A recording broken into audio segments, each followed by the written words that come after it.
হিন্দু মুসলিম ভাই ভাই, হিন্দু মুসলিম ভাই ভাই।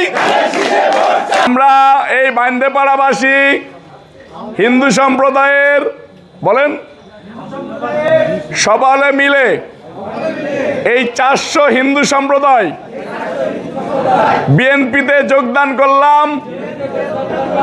আমাদের নেতা জনাব তারেক রহমান সাহেবকে আমরা বাংলাদেশের প্রধানমন্ত্রী হিসেবে দেখতে চাই। বিএনপি বাংলাদেশের নিরাপত্তা দেওয়ার মতো একমাত্র দল। তারেক রহমান সাহেবের প্রতি আমাদের অনুরোধ, আমাদের এই মাগুরাবাসীকে, এই বান্দেপাড়াবাসীকে আপনি দেখে রাখবেন।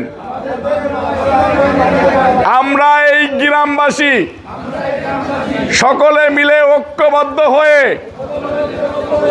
ধানের শীষে ভোট দিয়ে জয়যুক্ত করব।